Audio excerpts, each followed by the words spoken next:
Breaking free and rediscovering your identity. Sounds great, right?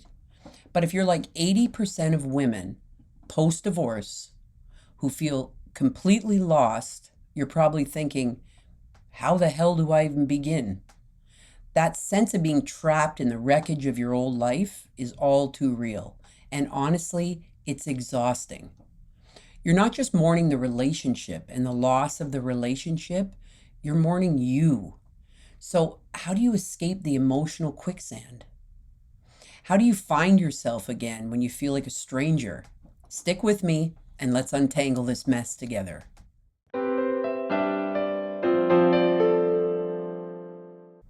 Let's start with the big question. You're probably asking yourself, how do I stop feeling trapped by my past relationship?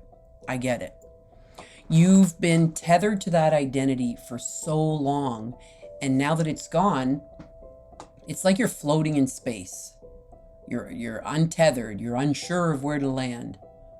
I'll bet even going to the grocery store feels weird, because now, let's be honest, you probably don't know what you like to eat anymore. It's like, do I even like kale, or was that just his thing? And here's the kicker. The thing holding you back isn't the breakup. It's the mental habit of still being her. The version of you who adapted, compromised, and maybe even disappeared in that relationship. And let's be real, you didn't notice it at first. It was gradual. Like one day you're doing a fun hobby that you love, hanging out with friends that you love, and the next thing you know, your life revolves around their hobbies. It's wild, right? One minute you're building IKEA furniture because it's a fun couples activity, and then boom, 7 years later, I build IKEA furniture and nod politely at parties. It's sneaky. We don't realize that piece by piece, we're giving parts of ourselves away. You're not just walking out of the relationship. You're dragging that old identity with you, like a carry-on that you can't check. You can sit there, unpacking that emotional baggage, but here's the hard truth. You're not going to fit into those old clothes anymore. They don't suit you. You've grown out of that past version of yourself. But the problem is, you're still trying to wear that emotional wardrobe. So how do you stop? How do you break free? How do you move on? Enter the twist. Let me introduce you to future you. Yep, she's a character in this story too. The version of you who's already out of the quicksand, shaking off the mud. Picture her. What does she look like? What is she doing? What does she want? Where is she headed? Let me guess, you can't really picture her clearly, right? Because you've been too busy playing past you on repeat, like an old sitcom that wasn't great to begin with. Now, here's the real twist. You don't have to keep playing that role. Past you wasn't the end all be all. She was just one chapter. Future you is waiting. But here's where it gets tricky. She doesn't magically appear. You have to create her. And not just any version of her.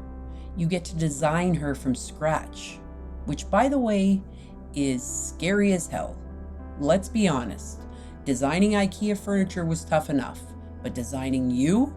That's a whole other ballgame. That's next level. Now, here's where people get really stuck. They think they have to know exactly who future you is going to be right now. And then they freeze. And then they're paralyzed. And then they don't do anything. But guess what? Future you doesn't come with an instruction manual. In fact, she's more like a build it as you go project. Speaking of building your future, if you're feeling lost and unsure about your path, watch my video on secrets about divorce you never hear. It dives into the values you need to focus on during divorce to unlock your true happiness. May be of interest to you. So, how do you build this new identity? Stop looking backwards. I know, easier said than done, right? But here's a trick. Every time you catch yourself thinking about past you or your old relationship, ask yourself, what would future me do? That's right.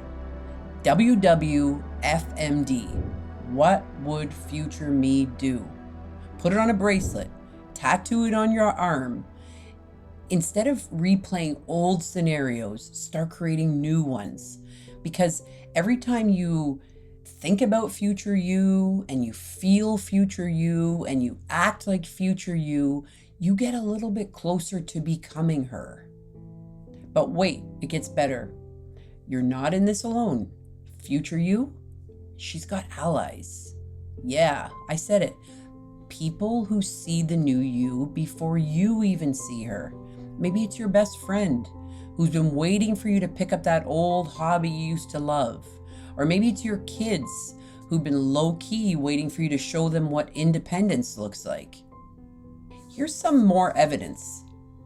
Take stock of your environment. What in your current life feels like it's still hers? The old version of you who's stuck. Are there things in your house, your wardrobe, even your daily routines that scream, this isn't me anymore? Guess what? Those are signs.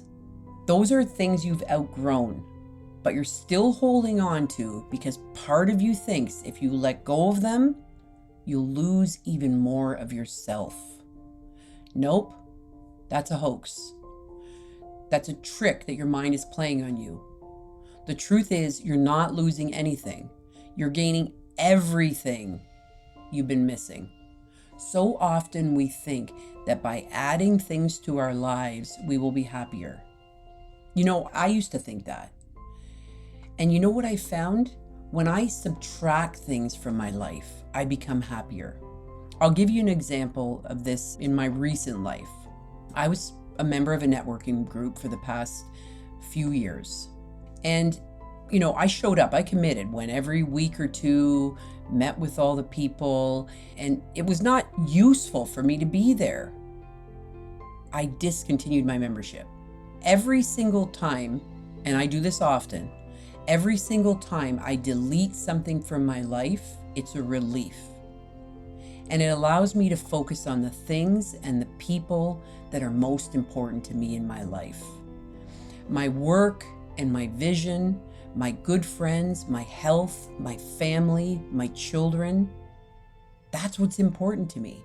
So I want to make sure that all of what I'm doing is aligned with that. And sometimes we start to do this, or we start to do that, or we join that network. So that's what fills me up. And I do this exercise in a purposeful way in my life, probably every month. And it's making a big difference. I do it daily, but monthly, it's in my calendar. You could watch this video if you want to turn your pain into power. In it, I'll walk you through how coaching, therapy, and consulting can help you rebuild yourself and become unbreakable. Now, let's return to the present for a second. Think about how far you've already come just by listening to this, I hope. Future you is already forming. She's not some distant goal. She's right there whispering in your ear, hey, let's go for a walk without thinking about the past for once. Let's go hang out with a friend that I haven't seen in a long time and I miss. You don't need permission to rediscover yourself. No one's going to hand you a checklist and say, here, now you're officially you again. You're going to have to do that yourself, day by day, decision by decision. And as you stop dragging around the emotional baggage from your past, you can learn the tools and the skills to create the life that you want. This is all possible. This is what I want for you. And here's the deeper message. You can't truly find yourself by staring at what's behind you. I can't find myself by looking at all my past mistakes and all the things that I've messed up and all the people that have disappointed me and I've disappointed them. The mirror that reflects my past is cracked and distorted, and it's time for us to stop looking at it. The real question is, who do I want to be? Who do I want to be in my life right now? And the power is in our hands. Future you is waiting. She's already there. It's time to meet her. If you're looking for support, you can find me at www.thecreativedivorce.com, or you can schedule a call here. I'd be happy to meet you and work with you on your journey of self-discovery and awareness. You can create a wonderful, happy life. I believe in you, and I know that divorce does not have to define our life. I know that. It can be the beginning of discovery, learning, growth, new possibilities, new awareness, and you can have a wonderful life. And we live such a very short life. And you can be filled with joy and happiness and love, and you can find a new person to build the most amazing relationship with. I know that's possible. I know that's possible for you.